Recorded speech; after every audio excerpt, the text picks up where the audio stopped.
रोहित शर्मा ने अपनी profile picture change करी। कैसे ये इंफॉर्मेशन लाखों लोगों तक पहुंच जाती है? That is the failure of system. या तो हमसे खो चुकी होती है या हमसे खोने वाली होती है। So these are not the networking problem.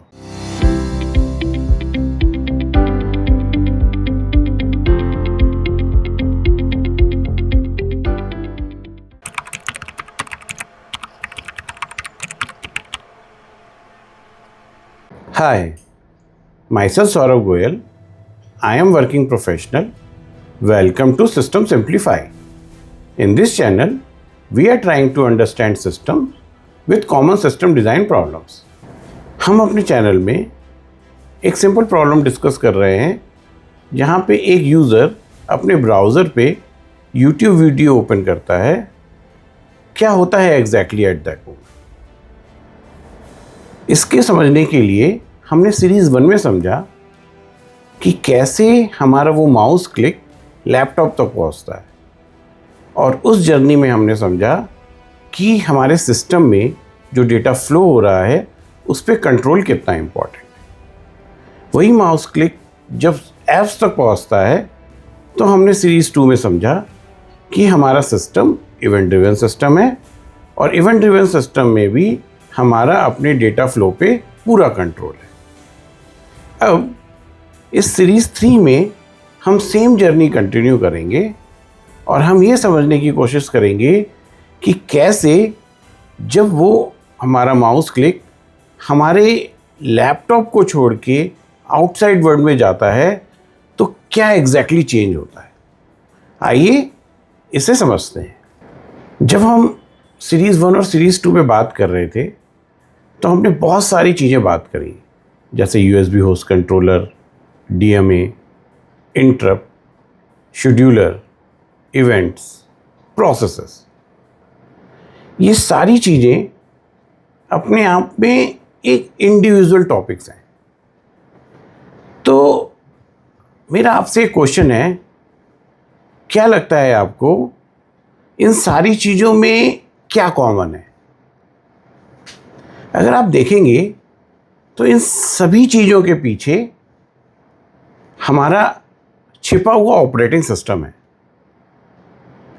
यही ऑपरेटिंग सिस्टम एक अथॉरिटी का काम करता है और इन सब चीज़ों को काम करने में हेल्प करता है।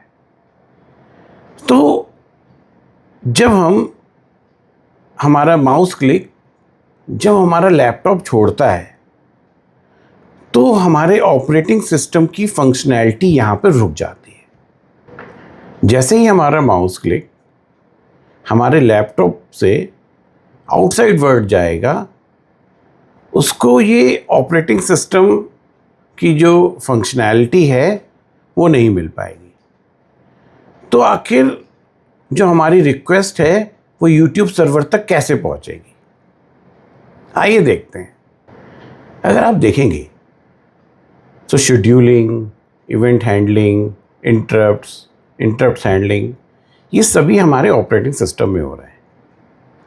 ऑपरेटिंग सिस्टम एक सिंगल एंटिटी है जो इन सभी चीज़ों को कोऑर्डिनेट कर रही है और इनको स्मूथली रन करने के लिए अथॉरिटी के साथ उनको ड्राइव कर रही है।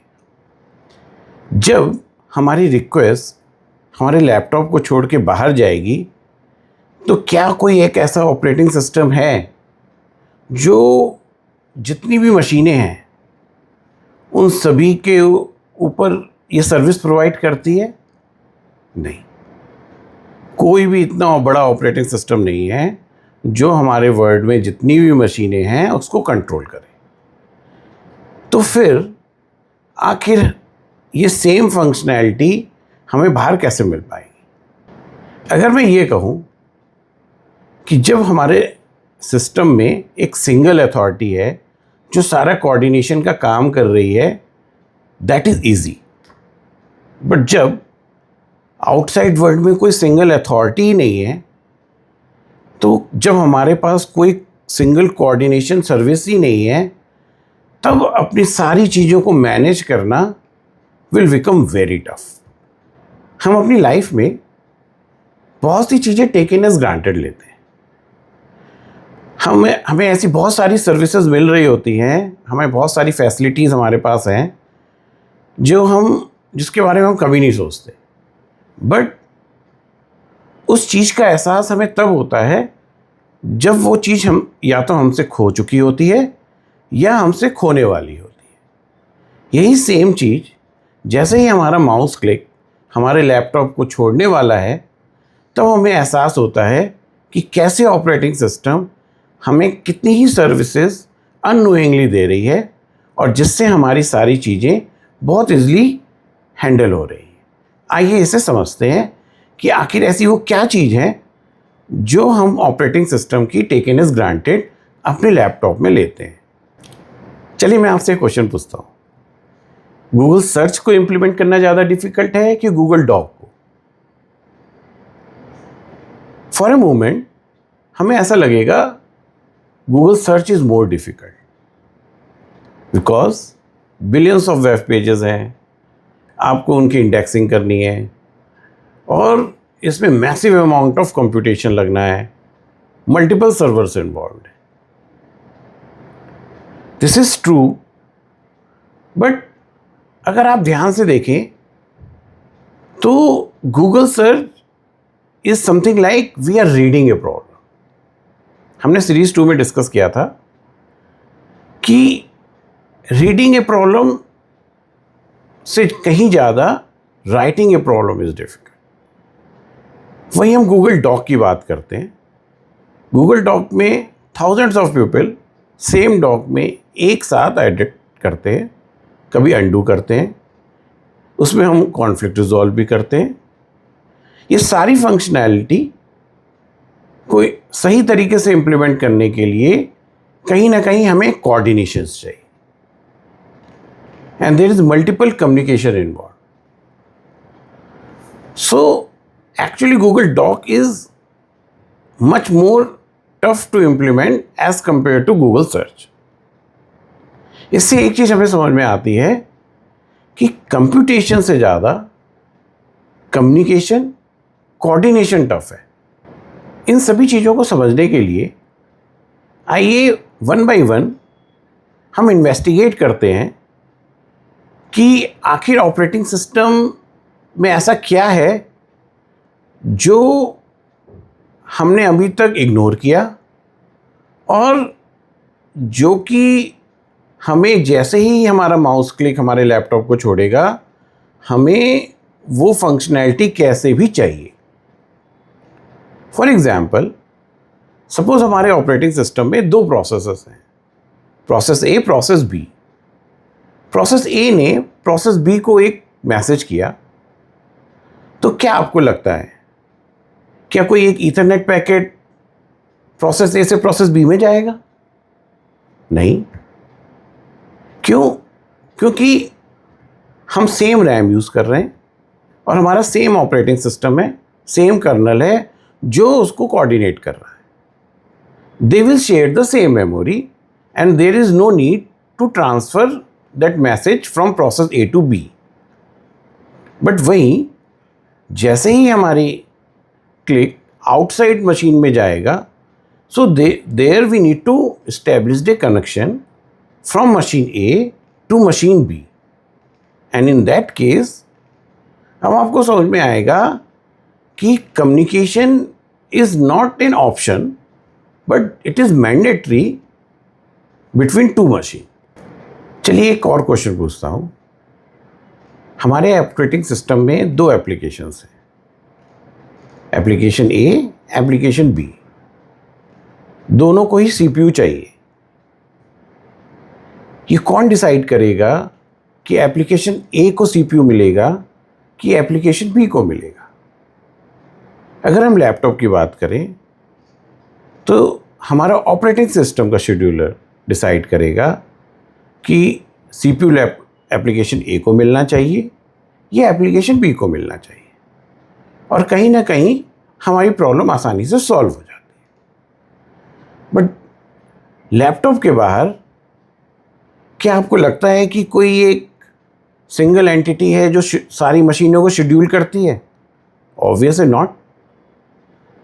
तो फिर आखिर हमारी जितनी भी रिक्वेस्ट है वो मशीन ए को मिलेगी या मशीन बी को मिलेगी, इसे आखिर कौन शेड्यूल करेगा?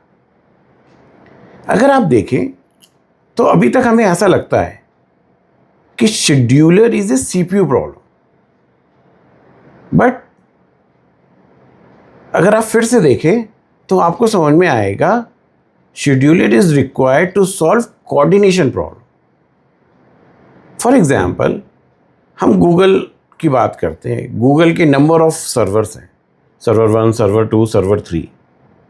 हमने रिक्वेस्ट भेजी, हमारी रिक्वेस्ट गूगल के किस सर्वर पर जाएगी ये कौन डिसाइड करेगा? इसीलिए इस प्रॉब्लम को सॉल्व करने के लिए जब हम लैपटॉप के बाहर के सिस्टम की बात करते हैं जहाँ पे हजारों मशीन्स हैं, वहाँ पर there is not a single scheduler, different schedulers अपने अपने स्कोप में शेड्यूल करते हैं। आइए इसे कुछ एग्जाम्पल से समझते हैं। फॉर एग्जाम्पल, लोड बैलेंसर की बात करते हैं। जब मल्टीपल रिक्वेस्ट आती हैं और हमारे पास मल्टीपल सर्वर्स हैं, तो कौन सी रिक्वेस्ट किस सर्वर पे जाए, इसको लोड बैलेंसर कोऑर्डिनेट करता है। बेसिकली वो सारी रिक्वेस्ट को शेड्यूल करता है। जब हम क्यूबरनेटिक्स की बात करते हैं, कौन सा नोड पे क्या रन होगा ये वो डिसाइड करता है। बेसिकली वो कंटेनर्स को शेड्यूल करता है। हम लाइनक्स की बात करते हैं, कौन सा सीपीयू का कोर किस थ्रेड के लिए रन होगा वो इस चीज़ को शेड्यूल करता है। हम डेटाबेस की बात करते हैं, डेटाबेस सारे रेप्लिका को कोऑर्डिनेट करता है और ये डिसाइड करता है कि इस ट्रांजैक्शन के लिए कौन सी रेप्लिका यूज़ होगी। इस तरीके से आप देखें तो outside our system, outside our laptop, there is not a single scheduler. There are multiple scheduler at each layer, and we are trying to achieve the same thing which is actually doing by a single operating system in our laptop. अब अगर मैं आपसे कहूँ कि हमारा operating system एक referee की तरह काम करता है, सपोज इनसाइड अवर लैपटॉप एक प्रोसेस करता है I am done, process B करता है आई एम डन। पहले प्रोसेस ए ने ख़त्म किया कि प्रोसेस बी ने ख़त्म किया, क्या उनकी टाइमिंग जानना ज़रूरी है? Actually not. हमारे लैपटॉप के अंदर हमारा operating system is a single entity. वही डिसाइड करता है कि कौन सी चीज़ कब शेड्यूल होगी, कब इंटरप्ट, कैसे इंटरप्ट हैंडल होगा, किसको सीपीयू मिलेगा। तो बेसिकली हमारे ऑपरेटिंग सिस्टम को पता है कि कौन से ऑर्डर ऑफ इवेंट किस ऑर्डर में हुए हैं और कौन पहले हुआ है कौन बाद में हुआ है। बट ऑन अदर हैंड, जब आप आउटसाइड वर्ल्ड की बात करते हैं और सपोज दो मशीनें आपस में कहती हैं कि मैंने ये काम पहले किया, मशीन ए कहती है मैंने इसे पहले कंप्लीट किया, मशीन बी कहती है कि मैंने इसे पहले कंप्लीट किया। अभी कौन डिसाइड करेगा कि मशीन ए ने पहले ख़त्म किया कि पहले मशीन बी ने वो जॉब फिनिश करी? Because there is not a single referee. ऐसा कोई भी सिस्टम नहीं है जो जितनी भी मशीनें हैं ऑल ओवर द वर्ल्ड उनको मॉनिटर कर सके और डिसाइड कर सके कि किस मशीन ने ये काम पहले किया। तो आखिर हम इस चीज़ को वहाँ पे कैसे हैंडल करेंगे? चलिए हम अपना वही एग्जाम्पल लेते हैं, गूगल डॉक का एग्जाम्पल लेते हैं। लेट्स से एक डॉक्यूमेंट है जिसे पर्सन ए दिल्ली से एडिट कर रहा है, पर्सन बी उसे बेंगलोर से एडिट कर रहा है, and both are editing line number 10। तो लाइन पर्सन ए ने लाइन नंबर 10 पहले एडिट किया कि पर्सन बी ने बेंगलोर से लाइन नंबर 10 एडिट किया, ये गूगल को कैसे पता चलेगा? क्या वो उनकी क्लॉक का टाइम देखेगा? बट ये क्वेश्चन रेज होता है, क्या उनकी क्लॉक सिंक्रोनाइज्ड है? तो स्टिल क्या दिल्ली के पर्सन का पैकेट गूगल के सर्वर पे पहले पहुंचेगा कि बेंगलोर के पर्सन का पैकेट गूगल के सर्वर पे पहले पहुंचेगा? How Google server will decide it? So अगर आप देखें, हमारे पास यहाँ पर अनसर्टेनिटी है। गूगल सर्वर को भी नहीं पता कि दिल्ली से पहले एडिट हुआ कि बेंगलोर से। अब गूगल इस चीज़ को मैनेज करेगा अपनी एप्लीकेशन में एंड डिसाइड करेगा ऑर्डरिंग ऑफ इवेंट्स। एक दूसरा एग्जांपल लेते हैं। अगर आपको ध्यान होगा, सीरीज़ 2 में मैंने डिस्कस किया था कि एक मैनेजर ने अपने एम्प्लॉय से कहा, don't send document now, send at 5 PM। But इन दोनों सेंटेंस का अगर ऑर्डर चेंज हो जाता है रिसीवर प्लेस पे और मैसेज अगर इस तरीके से पहुंचे, सेंड एट 5 PM, फिर मैसेज सेकंड पहुंचता है, डोंट सेंड डॉक्यूमेंट नाउ, तो रिसीवर के एंड में ऐसा लगता है कि अब डॉक्यूमेंट की ज़रूरत नहीं। यहाँ से आपको समझ में आएगा कि ऑर्डरिंग ऑफ ए मैसेज का कितना इम्पैक्ट है and why they are important. हम सभी के मन में एक आइडिया आ सकता है कि क्यों ना हम नेटवर्क टाइम प्रोटोकॉल का यूज़ करें, क्योंकि ये प्रोटोकॉल से हमारे सारे सिस्टम्स की क्लॉक एक सेम टाइम पे काम करेंगी, तो हम टाइम के बेसिस पे डिसाइड कर सकते हैं कि मशीन ए ने पहले भेजा कि मशीन बी ने। बट अब आप देखें कि कोई भी मैसेज, कोई भी नेटवर्क मैसेज हो सकता हो एक मशीन से दूसरी मशीन में 5 मिलीसेकंड में पहुंचे, 10 मिलीसेकंड में पहुंचे, 100 मिलीसेकंड में पहुंचे, and there is no way to know कि इस पैकेट को पहुंचने में नेटवर्क में कितना टाइम लगा। सो इससे हमें यह समझ में आता है कि network packet is a fundamental truth and it is a variable entity. So NTP का यूज करके भी हम इस प्रॉब्लम को सॉल्व नहीं कर सकते। अब आप यहां देखेंगे कि ordering of event which looks very easy inside our laptop is one of the biggest problem as soon our mouse click will leave our laptop। चलिए एक और डिस्कशन करते हैं। लेट्स से हमारे लैपटॉप का पावर चला जाता है, the immediately power will go on, तो same CPU, same memory, same hard disk, same scheduler, everything will gone at the same time। We all know हमारा सिस्टम फेल कर गया है। Actually this is not a big problem. वहीं आप ऐसे समझे, let's say जब हम UPI पेमेंट करते हैं, इसमें हमारा लैपटॉप, बैंक, पेमेंट गेटवे और इंटरनेट, ये चारों मेजर चीज़ें कहीं ना कहीं इन्वॉल्व हैं। व्हाट इफ कि मैंने पेमेंट इनिशिएट किया और मेरी ईथरनेट केबल मेरे लैपटॉप से निकल गई। अब क्या मेरा पेमेंट सक्सेसफुल है कि या मेरा पेमेंट अनसक्सेसफुल है? For my laptop I didn't received payment confirmation, to me my payment is unsuccessful। वहीं एक पेमेंट गेटवे ने वो प्रोसेस कंप्लीट कर दिया है, तो according to them payment is successful. तो आप यहां देख रहे हैं कि फेलियर सिनेरियो में भी एक सर्टेनिटी होना और अनसर्टेनिटी होने में कितना डिफरेंट है। When we have certainty we know what is the actual truth, but when we are not sure about the certainty we are actually also not sure what is the truth.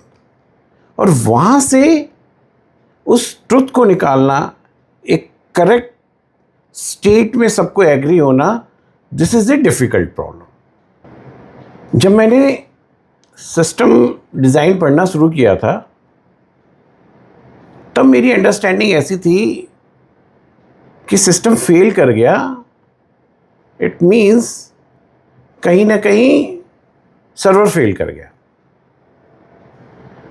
But अगर आप ध्यान से देखेंगे तो system fail कर गया, it's actually not only कि server fail कर गया, बेसिकली हमारी सर्टेनिटी अबाउट द सिस्टम वो फेल कर गई। अगर हम श्योर हैं कि जो करंट स्टेट हमें पता है वही हमारे सिस्टम की है, then system is working fine. But at any moment of time we are not sure what is the current state of my system, that is the failure of system. अब मेरा आपसे एक क्वेश्चन है, why we need communication?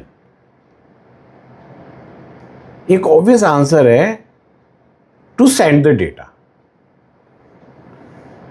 But actually ये थोड़ा गलत है। We need communication to transfer the knowledge. समझते हैं, जब हम अपने एक लैपटॉप के ऑपरेटिंग सिस्टम के अंदर की बात कर रहे हैं, वहाँ पे दो प्रोसेसेस हैं, process A, process B. Process A में कुछ चेंज हुआ तो उसे प्रोसेस बी को बताने की ज़रूरत नहीं है। प्रोसेस ए और process B share the same memory, process B will read from the same place. वहीं जब हम अपने मशीन के बाहर की बात करते हैं तो प्रोसेस ए में या मशीन ए में कुछ चेंज हुआ, ये मशीन बी को कैसे पता चलेगा? उसके लिए मशीन ए को अपनी चेंज की इंफॉर्मेशन मशीन बी को बतानी पड़ेगी और उसके लिए कम्युनिकेशन इस्टेब्लिशमेंट ज़रूरी है। फॉर एग्ज़ाम्पल, रोहित शर्मा ने अपनी प्रोफाइल पिक्चर चेंज करी, कैसे ये इंफॉर्मेशन लाखों लोगों तक पहुंच जाती है? We need someone to send this information and notify to all millions of people. इसके लिए polling, notification method, Kafka, message queue, multiple हमें सॉल्यूशन इम्प्लीमेंट करते हैं जब हम अपने लैपटॉप के बाहर की बात करते हैं। वहीं इंफॉर्मेशन शेयर करना with in laptop was so easy. अगर आप देखेंगे तो हम अपने लैपटॉप में इंटरप्ट यूज़ करते हैं to notify there is a change. Similarly जब हम अपने लैपटॉप से बाहर की बात करते हैं तो we will use network messages between two machine to notify there is a change. अगर आप इवोल्यूशन देखें तो सबसे पहले शेयर्ड मेमोरी पिक्चर में आई, फिर बिकॉज उसकी अपनी एक सर्टेन लिमिटेशन थी, फिर इंटरप्ट पिक्चर में आए, फिर interrupt is also limited to a machine तो सॉकेट पिक्चर में आए, सॉकेट के बाद मैसेज ब्रोकर आए, मैसेज ब्रोकर के बाद काफका आया। इफ़ यू सी, जहाँ पर एक सॉल्यूशन की लिमिट आने लगती है तो ऑटोमेटिकली एक दूसरा सॉल्यूशन रीअपेयर होना शुरू हो जाता है। उसी तरह जब जब ऑपरेटिंग सिस्टम की रिक्वायरमेंट को हम बाहर सेम चीज, सेम सर्विसेज को बाहर इम्प्लीमेंट करना चाहते हैं, और जब कभी उस इम्प्लीमेंटेशन में कहीं लिमिटेशन आती है, ऑटोमेटिकली एक नया सॉल्यूशन इमर्ज होने लगता है। And that's why system design में आज की डेट में a number of solutions are available to solve different problem. तो हमारे ऑपरेटिंग सिस्टम के बाहर कुछ भी शेयर्ड नहीं है, न मेमोरी, न क्लॉक, न शेड्यूलर, न visibility, and not even failure. तो फिर आखिर कैसे गूगल डॉक वर्क कर जाता है, व्हाट्सएप वर्क कर जाता है, यूपीआई वर्क कर जाता है? तो अगर आप देखें तो these are not the networking problem, these are coordination problem. अगर हम सेम अपने ऑपरेटिंग सिस्टम की तरह, which is actually doing a good coordination with in our laptop, अगर वैसा ही कोऑर्डिनेशन अगर हम अपने आउटसाइड लैपटॉप में भी इम्प्लीमेंट कर सकें, तो हम इन सारी चीज़ों को अचीव कर पाएंगे। हम ये क्लियरली देख सकते हैं कि हमारा ओएस बहुत साइलेंटली हमें बताता है कि हमारा डेटा कहाँ था, हमें नेक्स्ट क्या रन करना था, हमारे सिस्टम में जो इवेंट्स हैं उनकी ऑर्डरिंग क्या थी, हमारा सिस्टम कब फेल कर गया था, और what exactly changed in our system. And we take this thing as granted. We ignore these services when we are discussing all these things during our series 1 and series 2. But इस चीज़ का एहसास तब हुआ जैसे ही हमारी रिक्वेस्ट हमारे laptop को बाहर छोड़ रही है, तो आखिर ये सब चीज़ें कैसे मैनेज होंगी, तब इन चीज़ों की ओर हमारा ध्यान गया। हमें से बहुत से लोगों को लगता है system design start with database, कुछ लोगों को लगता है system design start with Kubernetes, कुछ लोगों को लगता है system design start with micro services. But मुझे ऐसा लगता है सिस्टम डिज़ाइन स्टार्ट व्हेन हमारा जो एक ऑपरेटिंग सिस्टम है which is not enough to solve our problem, and the moment हमारे सिस्टम में हमारे ऑपरेटिंग सिस्टम की फंक्शनैलिटी लिमिट करने लगती है, we need to look for more options, and this is the place exactly where system designs start evolve. अगर आप ध्यान देंगे, हम पिछले 15 मिनट्स में मैंने नेटवर्किंग की कोई बात नहीं करी। I discuss all about coordination which is required outside our system. अब हम अपनी जर्नी में अभी भी लैपटॉप की बाउंड्री पे खड़े हैं, जहाँ पे हमारा माउस क्लिक रेडी है हमारे लैपटॉप को छोड़ के आउटसाइड में जाने के लिए। इस चीज़ को अगले वीडियो में समझते हैं। Thank you.